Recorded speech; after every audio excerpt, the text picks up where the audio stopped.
제1장 가미카제의 기원과 역사적 배경. 가미카제는 일본어로 신의 바람을 의미하며 일본 역사에서 여러 차례 중요한 상징적 의미를 지닌 개념으로 등장했습니다. 가장 잘 알려진 것은 제2차 세계대전 당시 일본 군대의 가미카제 특공대, 스페셜 어크 유닛이었지만 그 기원은 그보다 훨씬 이전으로 거슬러 올라갑니다. 이번 장에서는 가미카제의 역사적 기원과 그 상징이 일본 문화에서 어떻게 발전해 왔는지를 살펴보겠습니다. 가미카제의 기원. 원나라의 침공, 가미카제라는 용어가 처음 등장한 것은 13세기 원나라 쿠빌라이 칸이 일본을 침략하려 했던 사건과 관련이 있습니다. 1274년과 1281년 쿠빌라이 칸은 대규모 함대를 조직해 일본을 공격하려 했습니다. 그러나 두 차례의 침공 모두 갑작스러운 태풍으로 인해 원나라 함대가 크게 손상되고 물러날 수밖에 없었습니다. 일본인들은 이 태풍을 신이 보낸 바람으로 해석하며 이를 가미카제라고 불렀습니다. 당시 일본인들에게 가미카제는 나라를 지켜주는 신성한 힘의 상징으로 여겨졌습니다. 이 태풍은 일본을 구한 신의 은총으로 받아들여졌고 이후로도 일본 역사에서 신의 보호를 나타내는 중요한 개념으로 자리 잡았습니다. 이 사건은 일본이 외세의 침략으로부터 보호받았다는 자부심을 강화하는 요소가 되었으며 가미카제는 이후에도 일본 문화와 역사 속에서 중요한 상징으로 남게 되었습니다. 제2차 세계대전과 가미카제 특공대 가미카제라는 용어가 다시 등장하게 된 것은 제2차 세계대전 중입니다. 1944년 태평양 전쟁이 절정에 달하던 시점에 일본은 점점 더 어려운 상황에 직면하게 되었습니다. 미국과 연합군의 압박이 거세지자 일본 군부는 새로운 전략을 고안하게 되었고 그 결과 가미카제 특공대가 탄생했습니다. 가미카제 특공대는 자살 공격을 감행하는 비행부대였습니다. 조종사들은 자신들의 비행기를 폭탄처럼 사용해 적 함선에 충돌하는 방식으로 전투에 임했습니다. 이들은 전쟁을 승리로 이끌기 위해 목숨을 바치는 헌신적인 행동을 보여주었으며 이러한 희생은 일본 군대의 마지막 저항을 상징하게 되었습니다. 가미카제 특공대의 철학은 일본의 전통적인 사무라이 정신과도 연결되어 있습니다. 사무라이들은 자신의 명예를 위해 목숨을 바치는 것을 중요한 가치로 여겼고 가미카제 특공대원들도 이러한 사무라이 정신을 계승했다고 여겨졌습니다. 그들은 국가와 천황을 위해 목숨을 바치겠다는 결의를 다졌으며 이를 통해 일본의 승리를 기원했습니다. 가미카제의 상징적 의미. 가미카제는 일본 역사 속에서 다양한 상징적 의미를 지닙니다. 원나라의 침공을 막아낸 신성한 바람으로서의 가미카제는 일본이 신의 보호를 받고 있다는 믿음을 강화하는 상징이었습니다. 이는 일본이 외세의 침략을 막아내고 자국의 독립과 자주성을 지키는 힘을 신의 은총에서 얻는다는 자부심으로 연결되었습니다. 반면 제2차 세계대전 당시의 가미카제 특공대는 절망적인 상황 속에서 희생을 통해 국가를 지키겠다는 결단의 상징이었습니다. 이들은 일본의 패배가 점점 확실해져가는 상황에서 마지막까지 싸우겠다는 결의를 보여주었으며 이는 일본인의 정신적 강인함과 자기 희생을 강조하는 요소로 자리 잡았습니다. 결론, 가미카제의 유산. 가미카제는 일본 역사에서 단순한 자연현상이나 전쟁 전략을 넘어선 중요한 상징적 개념입니다. 원나라 침공 시기의 가미카제는 일본의 독립성과 자주성을 상징하며 제2차 세계대전 당시의 가미카제 특공대는 일본인의 헌신과 자기 희생을 나타냅니다. 가미카제의 유산은 오늘날에도 일본 사회에서 중요한 의미를 지니며 일본의 역사적 정체성과 연결된 중요한 개념으로 남아 있습니다. 다음 장에서는 제2차 세계대전 당시 가미카제 특공대의 형성 과정, 훈련 방식, 그리고 그들의 임무가 어떻게 이루어졌는지에 대해 더 깊이 탐구할 예정입니다. 제2장 가미카제 특공대의 형성과 훈련. 제2차 세계대전 중 일본은 전황이 불리해지자 전세를 뒤집기 위한 극단적인 전략을 채택했습니다. 이 전략 중 하나가 바로 가미카제 특공대의 창설이었습니다. 이번 장에서는 가미카제 특공대가 어떻게 형성되었는지, 그들의 훈련 과정은 어떠했는지, 그리고 그들이 어떤 임무를 수행했는지를 살펴보겠습니다. 가미카제 특공대의 창설 배경. 1944년 일본은 필리핀 전역에서 미군과의 격렬한 전투를 치르고 있었습니다. 이미 전쟁 초기의 우세는 사라졌고 일본은 자원을 포함한 모든 면에서 열세에 처해 있었습니다. 이 시기 일본 군부는 연합군의 진격을 막기 위해 강력하고 결정적인 타격을 가할 방법을 찾고 있었으며 그 결과 가미카제 특공대, 팀프팅대가 창설되었습니다. 가미카제 특공대의 기본 개념은 비행기를 유인 미사일처럼 사용하여 적 함선을 공격하는 것이었습니다. 이 특공대원들은 비행기를 적 함선에 직접 충돌시켜 폭발을 일으키는 자살 공격을 수행했습니다. 일본 군부는 이러한 전략이 심리적 충격을 줌으로써 전쟁의 흐름을 바꿀 수 있을 것이라고 믿었습니다. 그들은 이 작전이 성공한다면 연합군의 사기를 꺾고 일본의 승리 가능성을 다시 살릴 수 있을 것이라고 기대했습니다. 가미카제 특공대원의 선발과 심리적 준비. 가미카제 특공대원들은 주로 젊은 조종사들로 구성되었습니다. 이들은 대부분 20대 초반의 젊은이들이었으며 많은 경우 정식 비행 훈련을 마친 지 얼마 되지 않은 신참들이었습니다. 이들 중 일부는 자원하여 특공대에 지원했지만 다른 이들은 상부의 압박에 의해 반강제적으로 특공대원이 되었습니다. 특공대원들은 임무를 수행하기 전 정신적 준비를 위한 강도 높은 훈련과 교육을 받았습니다. 이 훈련은 신체적, 기술적 훈련뿐만 아니라 심리적, 정신적 훈련을 포함했습니다. 특히 그들은 야마토 다마시 신화 그 정신대와 사무라이 정신을 강조하는 교육을 받으며 전황과 국가를 위해 목숨을 바치는 것이 영광스러운 행위라고 배우게 되었습니다. 훈련 과정에서는 전투기의 기본 조종 기술과 함께 비행기를 최대한 효과적으로 적 함선에 충돌시키는 방법을 집중적으로 연습했습니다. 이들은 비행기와 함께 적함에 충돌하는 순간을 상상하며 이를 통해 조국을 위한 희생의 의미를 내면화하려 했습니다. 또한 특공대원들은 임무 수행 전에 가족과 작별 인사를 나누고 유서, 레터를 작성하는 등 죽음을 맞이할 준비를 하게 되었습니다. 특공대의 임무와 전술 가미카제, 특공대의 주요 임무는 적 함선, 특히 항공모함과 같은 중요한 군사 목표를 파괴하는 것이었습니다. 이를 위해 특공대원들은 폭탄을 장착한 비행기를 타고 출격하여 적의 대공포화를 뚫고 함선에 충돌해야 했습니다. 이 과정에서 특공대원들은 거의 100%의 확률로 목숨을 잃었으며 그들의 죽음은 작전 성공의 일부로 간주되었습니다. 이 특공대 작전의 전술적 효과는 제한적이었지만 심리적 효과는 상당했습니다. 특공대원들의 자살 공격은 연합군에게 큰 충격을 주었으며 일본의 결사항전의 의지를 강력하게 인식하게 만들었습니다. 그러나 실제로 전쟁의 판도를 바꾸는 데는 실패했고 오히려 일본의 인적 자원과 비행기를 급속히 소모시키는 결과를 낳았습니다.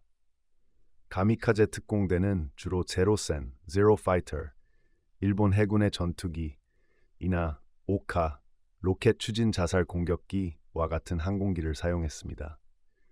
이 비행기들은 폭탄을 탑재하고 적 함선에 직접 돌진하도록 개조되었습니다. 특히 오카는 비행기의 조종사 부분을 제외하고는 거의 폭탄과 같았으며 비행기 자체가 거대한 미사일로 사용되었습니다.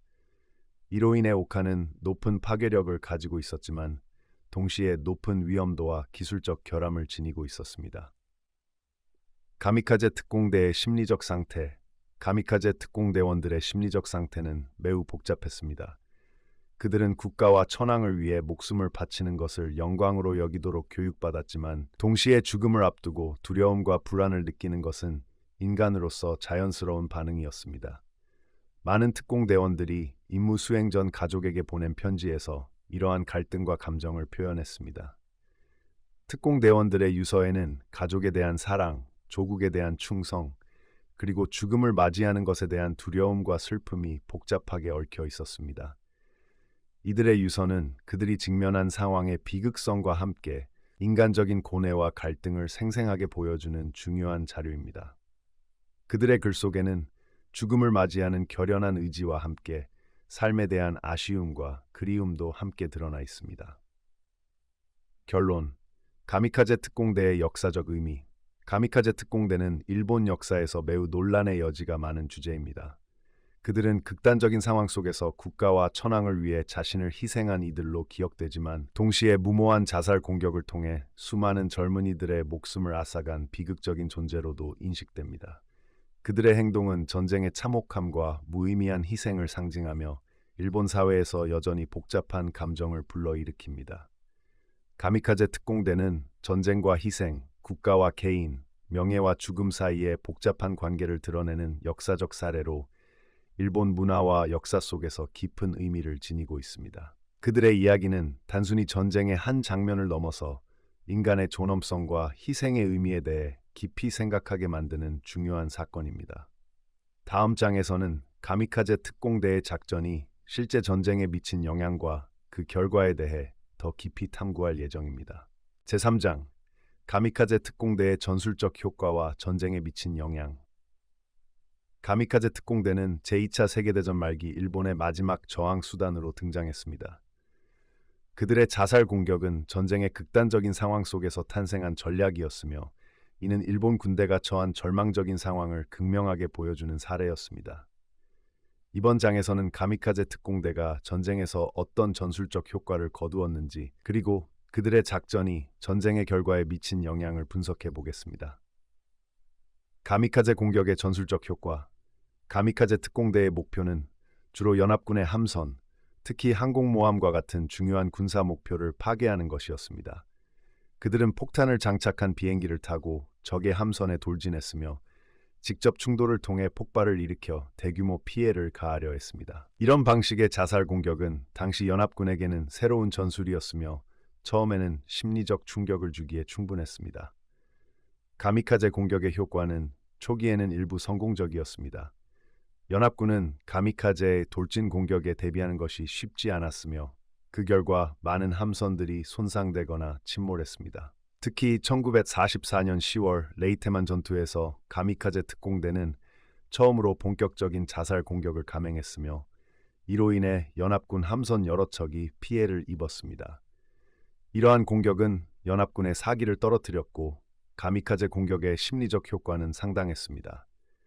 하지만 시간이 흐르면서 연합군은 가미카제 공격에 점점 더 효과적으로 대응하기 시작했습니다. 연합군은 항공모함 주변에 대공 방어망을 강화하고 조기 경보 시스템을 구축하여 가미카제 특공대의 공격을 사전에 차단하려 했습니다.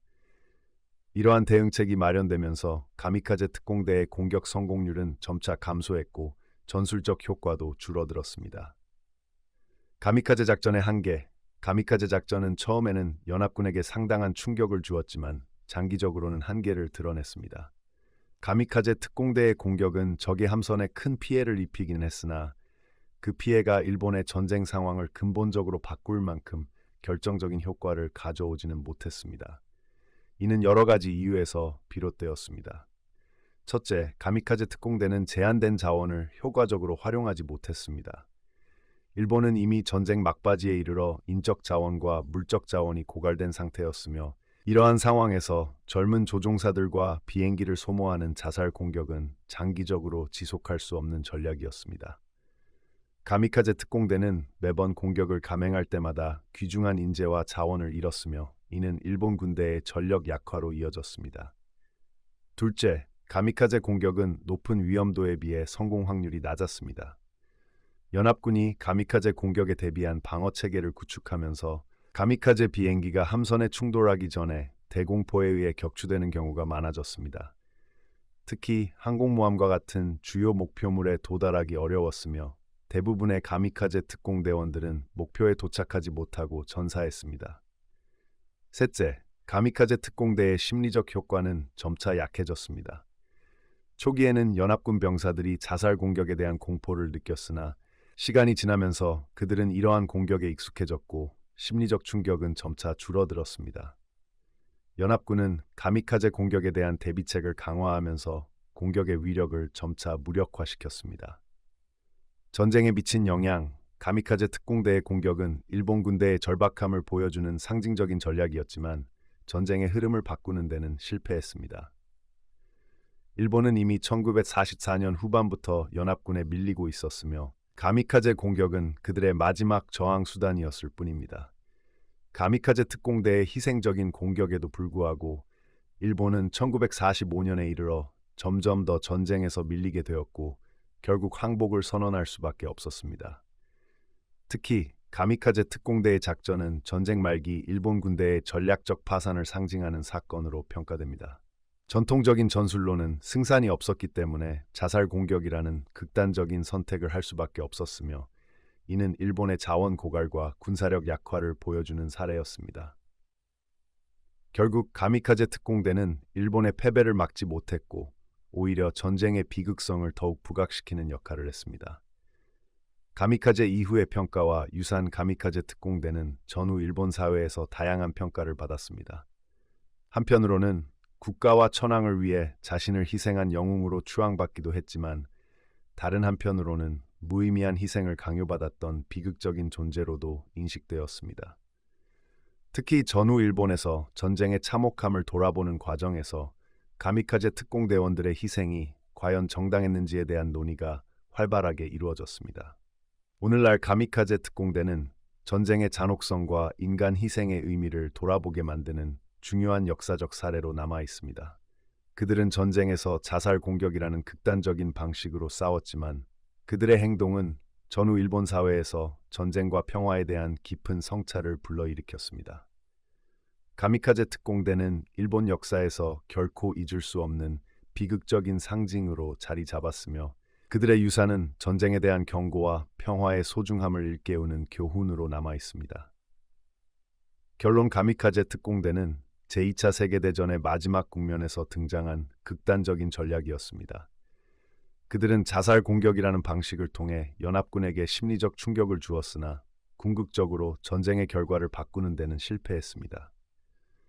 가미카제 특공대는 일본이 처한 절망적인 상황을 상징하는 동시에 전쟁의 비극성과 인간 희생의 무게를 보여주는 중요한 사례로 남아 있습니다.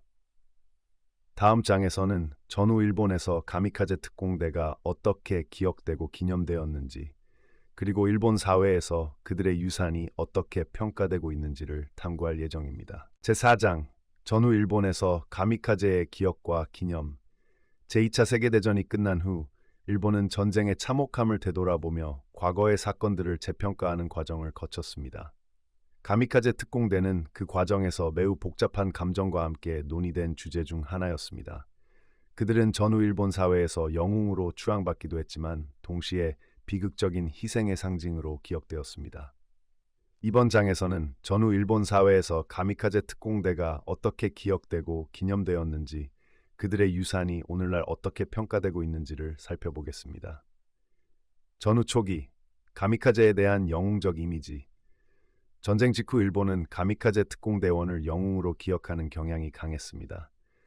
많은 사람들이 가미카제 특공대원들을 일본을 지키기 위해 목숨을 바친 용감한 전사로 보았으며 그들의 희생을 국가적 자부심으로 삼았습니다. 가미카제 특공대원들은 국가를 위해 자발적으로 목숨을 바쳤다는 점에서 존경받았고 그들의 유서와 사진은 전후 초기 일본 사회에서 그들의 결단과 헌신을 상징하는 자료로 많이 사용되었습니다. 이 시기 일본 정부와 일부 단체들은 가미카제 특공대원의 희생을 기리기 위한 다양한 기념 행사를 개최했습니다. 특히 야스쿠니 신사, 카이는 가미카제 특공대원들을 포함한 전쟁 희생자들을 추모하는 장소로 그들의 이름이 새겨진 기념비와 유품들이 보존되었습니다. 이곳은 전쟁 중 목숨을 바친 이들을 기념하는 공간으로 가미카제 특공대원들의 이야기는 일본인의 애국심을 고취시키는 중요한 요소로 남아 있었습니다. 비판적 재평가, 무의미한 희생 논의. 하지만 전후 일본 사회가 전쟁에 대해 더 깊이 성찰하면서 가미카제 특공대의 희생이 과연 정당했는지에 대한 비판적 논의가 점차 등장했습니다. 전쟁을 반성하고 평화를 추구하는 목소리가 높아지면서 가미카제 특공대가 젊은 생명을 무의미하게 희생시킨 작전이었다는 비판이 제기되었습니다. 많은 학자들과 평화운동가들은 가미카제 특공대의 자살 공격이 군사적으로나 정치적으로 큰 효과를 발휘하지 못했음에도 불구하고 수많은 젊은이들이 이 작전에 희생되었다는 점에서 가미카제를 비판했습니다. 그들은 가미카제 특공대가 일본 군부의 무리한 결정으로 인해 강요된 희생이었다고 주장하며 이러한 희생을 영웅으로 미화하는 것은 전쟁을 정당화하는 위험한 사고방식이라고 지적했습니다. 또한 가미카제 특공대원들이 작성한 유서와 그들의 가족들이 전후에 공개한 자료들은 그들이 처한 심리적 갈등을 더욱 생생하게 드러냈습니다. 유서에는 죽음을 두려워하고 가족을 그리워하는 인간적인 감정이 담겨 있었으며, 이는 그들이 단순히 국가를 위해 영웅적으로 목숨을 바친 것만이 아니라 강요된 상황 속에서 복잡한 감정과 고뇌를 겪었다는 사실을 보여주었습니다. 현대 일본에서의 가미카제 기념과 논란. 현대 일본에서는 가미카제 특공대에 대한 기념과 논의가 여전히 논란이 되고 있습니다. 일부 보수적인 단체와 인사들은 여전히 가미카제 특공대원들을 영웅으로 기리며 그들의 희생이 일본의 독립과 명예를 지키기 위한 고귀한 행동이었다고 주장합니다. 그들은 가미카제 특공대가 일본 정신을 상징하는 사례로서 이들의 정신을 후대에 계승해야 한다고 강조합니다. 반면 진보적 성향의 시민들과 평화단체들은 가미카제 특공대를 기념하는 방식에 대해 비판적인 입장을 취합니다. 그들은 전쟁 중에 벌어진 희생을 미화하는 것은 전쟁을 정당화하는 위험한 사고방식이라고 주장하며, 가미카제 특공대를 영웅화하는 대신 전쟁의 비극성과 그들이 강요당한 희생에 대해 더 깊이 성찰해야 한다고 말합니다. 특히 평화교육과 관련된 논의에서는 가미카제를 단순히 영웅적 희생으로만 보는 것이 아니라 전쟁의 잔혹함과 인간의 존엄성을 강조하는 방향으로 교육을 재구성하려는 노력이 이어지고 있습니다. 야스쿠니 신사와 가미카제 기념의 정치적 의미. 가미카제 특공대와 관련된 기념 논의에서 중요한 장소는 야스쿠니 신사입니다. 야스쿠니 신사는 일본의 전쟁 희생자를 기리는 대표적인 장소로 가미카제 특공대원들을 포함한 많은 전쟁 희생자들의 이름이 이곳에 새겨져 있습니다. 그러나 이 신사는 일본의 제국주의 전쟁을 정당화하는 상징으로 여겨지기도 하며, 특히 아시아 국가들과의 외교적 갈등을 촉발시키는 논란의 중심이 되기도 합니다. 가미카제 특공대가 야스쿠니 신사에서 기념되는 방식은 일본 내부뿐만 아니라 국제적으로도 많은 논쟁을 불러일으키고 있습니다. 일본의 정치 지도자들이 야스쿠니 신사를 참배할 때마다 가미카제 특공대를 비롯한 전쟁 희생자들을 어떻게 기억하고 기념할 것인가에 대한 논의가 다시 불거지며, 이는 전후 일본의 역사인식과 직결된 중요한 정치적 문제로 대두됩니다.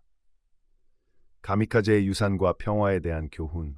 가미카제 특공대는 일본 역사에서 중요한 상징적 유산으로 남아 있습니다. 그들은 일본의 전쟁 중 마지막 저항 수단으로서 목숨을 바쳤지만, 그들의 희생은 전쟁의 참혹함과 인간의 고통을 더욱 강조하는 결과를 낳았습니다.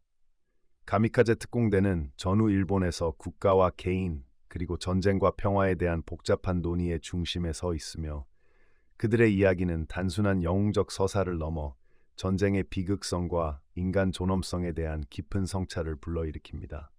오늘날 일본 사회에서 가미카제 특공대는 전쟁에 대한 반성의 상징이기도 하며 평화에 대한 교훈을 주는 중요한 역사적 사건으로 남아 있습니다.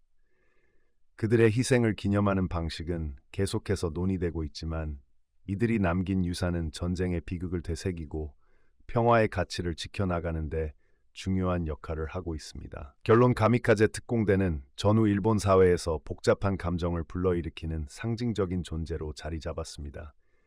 그들은 한편으로는 국가를 위해 목숨을 바친 영웅으로 추앙받았지만, 다른 한편으로는 무의미한 희생을 강요당한 비극적인 존재로 평가되기도 했습니다. 가미카제 특공대의 이야기는 전후 일본 사회에서 전쟁과 평화에 대한 깊은 논의를 불러일으켰으며, 그들의 유산은 오늘날에도 계속해서 재평가되고 있습니다. 다음 장에서는 가미카제 특공대의 실제 작전에 대한 구체적인 사례와 그들이 전투에서 어떤 역할을 했는지에 대해 더 깊이 살펴볼 예정입니다. 제5장, 가미카제 특공대의 주요 작전과 전투 사례. 가미카제 특공대는 제2차 세계대전 후반기에 일본이 연합군을 상대로 마지막 저항을 펼치기 위해 도입한 극단적인 전술이었습니다. 이번 장에서는 가미카제 특공대가 실제로 참여한 주요 전투와 작전 사례를 통해 그들의 활동이 전쟁에서 어떤 역할을 했는지 살펴보겠습니다. 필리핀 전투, 레이테만 해전과 가미카제의 첫 등장. 가미카제 특공대가 처음으로 본격적인 작전에 투입된 전투는 레이테만 해전, 레이트 걸프 이었습니다. 이 전투는 1944년 10월 필리핀에서 발생한 해전으로 연합군이 필리핀을 탈환하고 일본의 해상 전력을 크게 약화시키는 중요한 전투였습니다. 일본은 연합군의 대규모 상륙 작전에 대항하기 위해 가미카제 특공대를 투입했습니다. 레이테만 해전에서 가미카제 특공대는 연합군 항공모함을 주요 목표로 삼았습니다. 당시 일본 해군은 항공 전력에서 연합군보다 크게 열세였기 때문에 전통적인 방식으로는 연합군 항공모함을 파괴하기가 어려웠습니다. 이에 따라 일본은 자살 공격을 통해 항공모함을 직접적으로 타격하려 했고, 이는 가미카제 특공대의 첫 임무였습니다. 이 작전에서 가미카제 특공대는 연합군 항공모함인 세인트로 라이트호를 침몰시키는 데 성공했습니다. 세인트로는 가미카제 공격을 받은 최초의 항공모함으로 기록되었으며, 이 공격은 연합군에게 가미카제 특공대의 위협을 실감하게 만든 사례로 남았습니다. 이후 여러 차례 가미카제 공격이 이어졌지만 연합군은 점차 가미카제 공격에 대응하는 방어 체계를 갖추게 되었습니다. 오키나와 전투, 가미카제의 마지막 저항. 가미카제 특공대의 가장 대규모 작전 중 하나는 오키나와에서 이루어졌습니다. 1945년 4월부터 6월까지 벌어진 이 전투는 태평양 전쟁에서 마지막이자 가장 치열한 전투 중 하나였습니다. 오키나와는 일본 본토로 진격하기 위한 중요한 전략적 위치였기 때문에 연합군은 이 섬을 점령하기 위해 대규모 상륙 작전을 감행했습니다. 일본군은 연합군의 상륙을 저지하기 위해 가미카제 특공대를 총동원했습니다. 오키나와 전투 동안 가미카제 특공대는 총 1900대 이상의 항공기를 동원하여 연합군 함선을 공격했습니다. 이 전투에서 가미카제 특공대는 수많은 연합군 함선에 타격을 가했지만 연합군의 강력한 대공 방어와 전투기 요격에 의해 많은 특공대원들이 목표에 도달하지 못하고 격추되었습니다. 가미카제 공격으로 연합군의 수많은 함선이 손상되었고 항공모함과 구축함에 큰 피해가 발생했습니다. 그러나 이러한 공격에도 불구하고 연합군은 오키나와 점령에 성공했으며 가미카제 특공대의 노력은 전쟁의 흐름을 바꾸지 못했습니다. 오키나와 전투는 가미카제 특공대의 마지막 대규모 작전으로 기록되었으며 이후 일본은 더 이상 가미카제 공격을 지속할 수 없는 상태에 이르렀습니다. 가미카제 전술의 한계와 실패. 가미카제 특공대는 일본군의 절박한 상황 속에서 등장한 전술이었지만 그 효과에는 분명한 한계가 있었습니다. 초기에는 연합군에게 큰 심리적 충격과 피해를 주었으나 시간이 지남에 따라 그 전술적 효율성은 점차 감소했습니다. 연합군은 가미카제 공격에 대비한 방어 체계를 강화했고 항공모함 주변에 대규모의 대공 방어망을 배치하여 가미카제 특공대의 공격을 차단했습니다. 또한 가미카제 공격은 장기적으로 일본군에게도 심각한 손실을 초래했습니다. 일본은 이미 전쟁 후반부에 인적 자원과 물적 자원이 고갈된 상태였으며 가미카제 특공대에 투입된 젊은 조종사들과 항공기들은 전쟁에서 중요한 자산이었습니다. 이러한 귀중한 자원들을 자살 공격에 소모하면서 일본군은 전력의 급격한 약화를 경험하게 되었습니다. 결국 가미카제 특공대는 일본의 패배를 막지 못했습니다. 오히려 가미카제 공격은 일본의 절망적 상황을 상징하는 사례로 남았으며 그들의 희생은 전쟁의 비극성을 더욱 부각시키는 결과를 낳았습니다. 전후평가. 가미카제 작전의 교훈. 전후 일본에서는 가미카제 특공대에 대한 다양한 평가가 이루어졌습니다.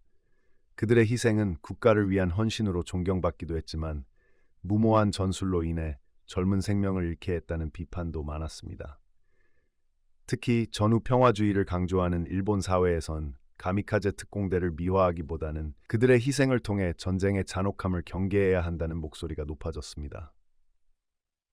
가미카제 특공대의 역사는 전쟁이 가져온 비극적인 결과를 상기시키며 전쟁의 참혹함을 후대에 전달하는 중요한 교훈으로 남아 있습니다. 그들은 전투의 일선에서 최후의 수단으로 자살 공격을 감행했지만 그들의 희생은 전쟁의 결과를 바꾸지 못했고 오히려 인간의 존엄성과 생명의 소중함을 다시금 생각하게 하는 계기가 되었습니다. 결론. 가미카제 특공대는 제2차 세계대전의 마지막 단계에서 일본이 연합군에 맞서 선택한 극단적인 전술이었습니다. 그들은 필리핀, 오키나와 등 주요 전투에서 자살 공격을 감행하며 연합군 함선에 큰 피해를 입혔지만 전쟁의 결과를 바꾸기에는 역부족이었습니다. 가미카제 특공대의 작전은 전쟁 중 일본의 절망적 상황을 상징하며 그들의 희생은 전후 일본 사회에서 전쟁에 대한 깊은 성찰과 평화에 대한 교훈으로 남아 있습니다.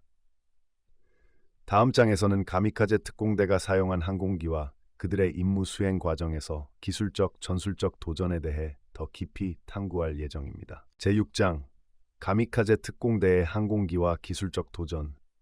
가미카제 특공대는 제2차 세계대전 중 일본이 마지막으로 선택한 자살 공격 전술이었으며 그들은 항공기를 이용해 적 함선에 충돌하여 파괴하려는 임무를 수행했습니다. 이번 장에선 가미카제 특공대가 사용한 항공기와 그들이 직면했던 기술적 전술적 도전들에 대해 살펴보겠습니다. 가미카제 특공대의 주요 항공기.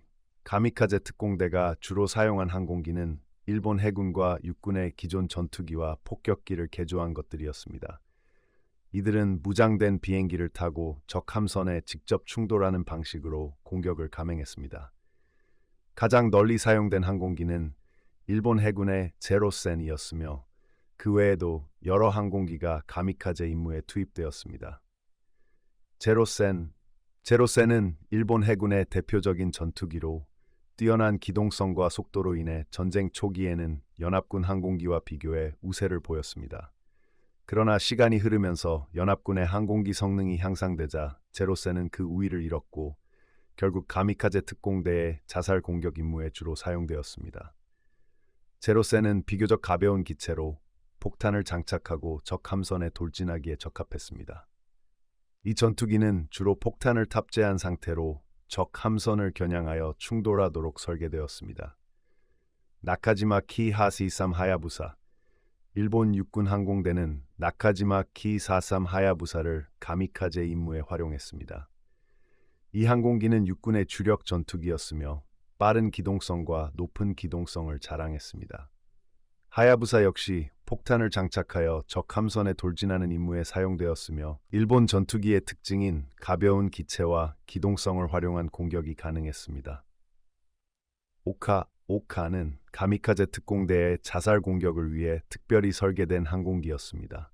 일본어로 벚꽃을 뜻하는 오카는 본질적으로 로켓 추진 자살 공격기로 폭탄이 내장된 기체가 조종사와 함께 적 함선으로 돌진하는 방식으로 운용되었습니다. 오카는 폭탄 자체가 기체에 내장되어 있어 파괴력이 매우 컸으나 사정거리가 짧고 공중에서 모함 항공기에 의해 투하된 후 스스로 날아가야 했기 때문에 작전의 성공 가능성은 낮았습니다. 오카는 연합군에 의해 파워폭탄이라고 불릴 정도로 연합군 입장에선 실질적인 위협이 크지 않았습니다.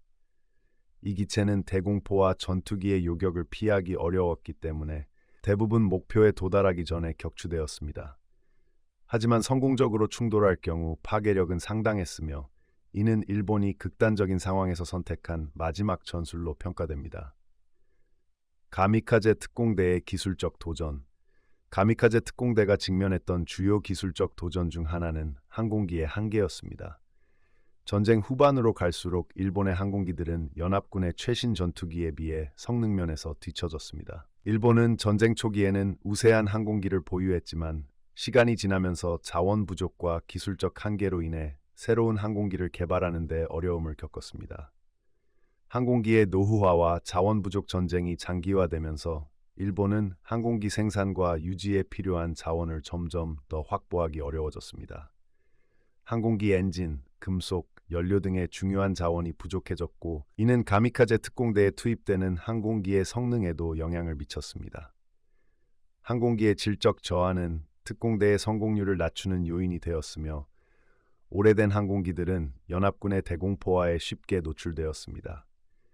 특히 가미카제 특공대에 사용된 항공기 중 많은 수가 오래된 전투기들이었고 이들은 빠르고 현대적인 연합군 전투기와의 교전에서 살아남기 어려웠습니다. 연합군의 항공모함과 구축함은 강력한 대공 방어 시스템을 갖추고 있었으며 가미카제 항공기가 목표에 도달하기 전에 격추되는 경우가 많았습니다. 작전의 전술적 한계. 가미카제 특공대의 전술적 한계는 항공기 자체의 한계뿐만 아니라 전술적으로도 많은 어려움을 겪었습니다.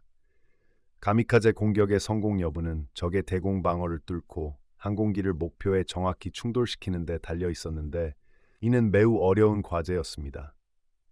특히 연합군 함선들은 대공포와 전투기 요격기를 통해 가미카제 항공기를 요격하는 데 매우 능숙해졌습니다. 또한 항공기의 기동성에도 제한이 있었습니다. 가미카제 특공대는 항공기를 무겁게 무장하고 적 함선으로 돌진해야 했기 때문에 기동성이 떨어졌습니다. 이는 연합군 전투기의 공격을 회피하기 어렵게 만들었으며, 많은 가미카제 항공기가 목표에 도달하지 못한 채 격추되었습니다. 결론, 가미카제 특공대의 기술적 유산. 가미카제 특공대는 일본이 처한 절망적 상황에서 마지막으로 선택한 전술이었으며, 그들이 사용한 항공기들은 전쟁 말기에 일본이 자원을 다 소모하면서도 최후의 수단으로 삼았던 기술적 유산이었습니다. 제로센과 같은 항공기는 전쟁 초기에는 뛰어난 성능을 자랑했으나 전쟁이 끝날 무렵에는 시대에 뒤처진 기체로 전락했습니다. 또한 오카와 같은 자살 공격 전용 항공기는 극단적인 상황 속에서 등장한 기술적 도전의 상징이 되었습니다.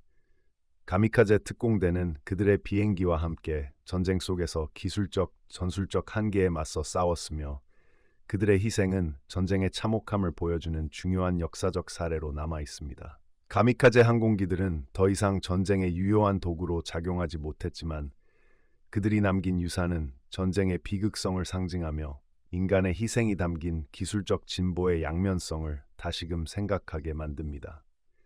다음 장에서는 가미카제 특공대의 조종사들이 겪었던 심리적 갈등과 전투에 임하는 과정에서 느꼈던 감정에 대해 더 깊이 탐구할 예정입니다.